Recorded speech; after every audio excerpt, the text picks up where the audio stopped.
Republicans are calling the president's new rules on contraception a war on religious liberty.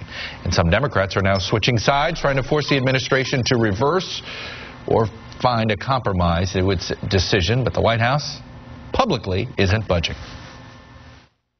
We want to work with all these organizations to implement this policy in a way that is as sensitive to their concerns as possible.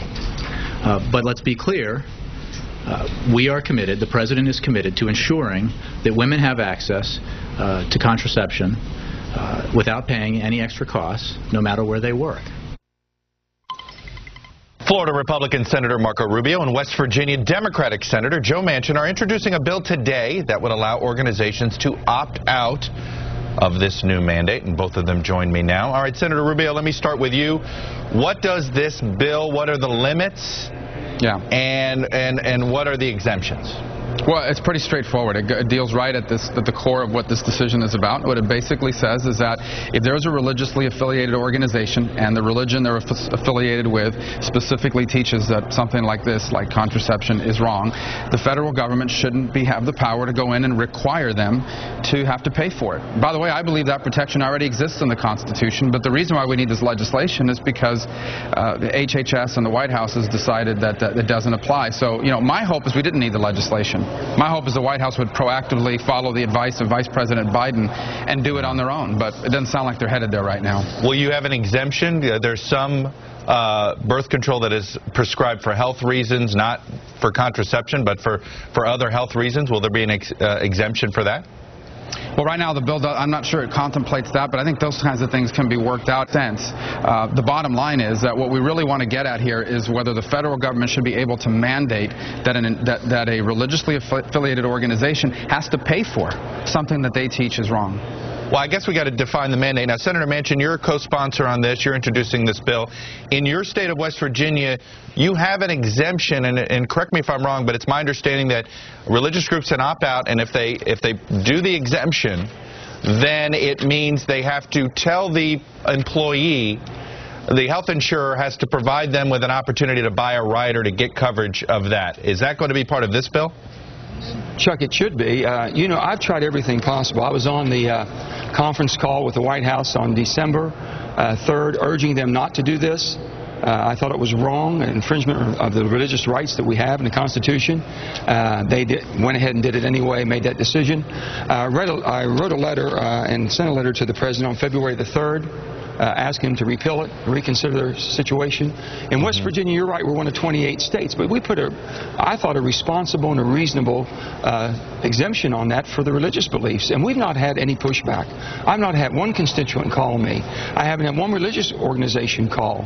They've worked this out, and why the federal government wants to step in and infringe on our rights. I still go back to the 10th Amendment to the Constitution.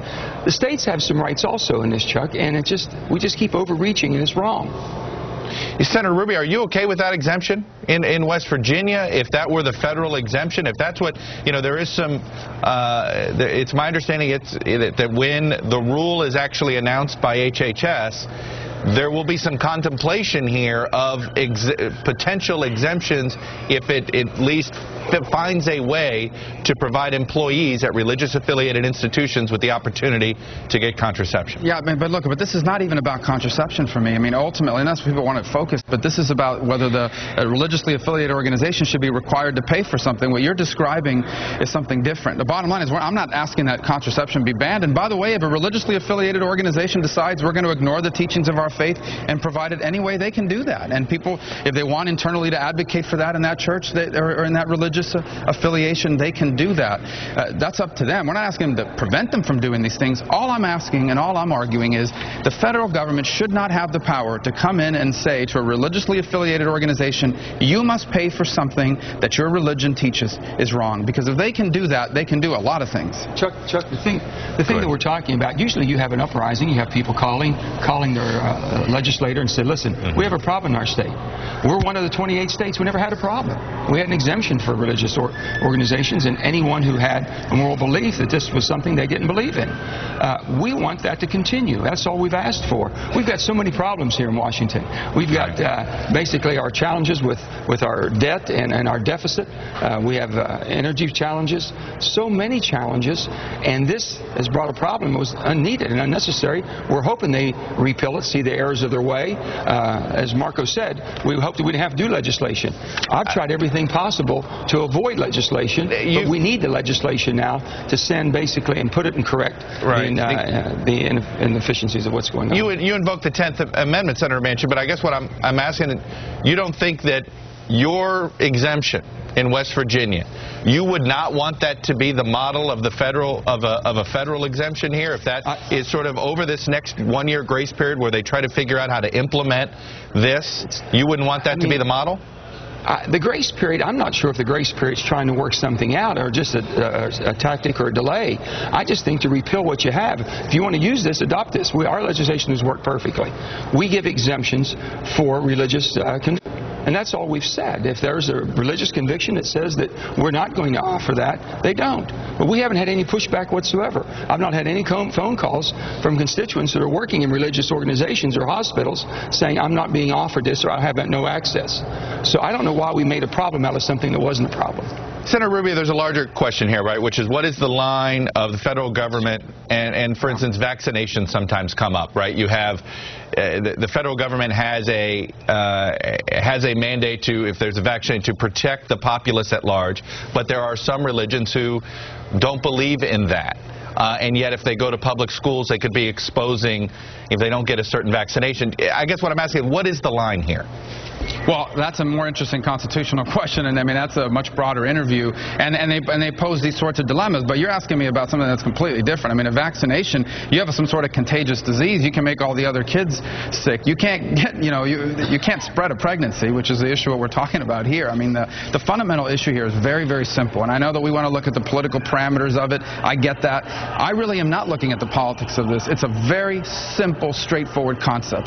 The federal government should not have the power to go in and tell a religiously affiliated organization that they have to use their money, the religious organization's money, to pay for something the religion teaches their members shouldn't be doing.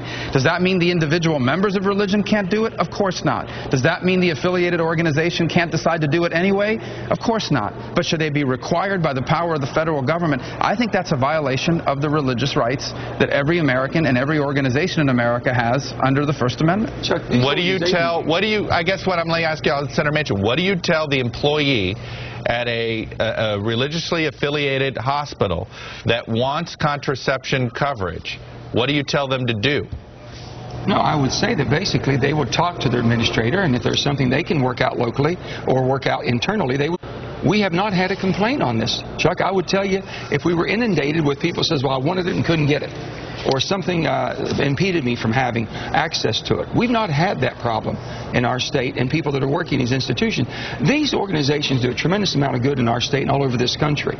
And now they're going to be told not only can you not, and you have to go against your religious convictions, you're also going to be fined if you don't comply with the law. On top of that, we're going to fine you, and we're going to penalize you. That's not who we are. It's not who we are in this country. All right, Senator Joe Manchin, Democrat from West Virginia, Senator Marco Rubio, Republican from Florida. I got to leave it there. Thank you both for coming on this morning. Thank you. That was my conversation. It took place earlier this morning before the live airing of my show with Senators Joe Manchin and Marco Rubio.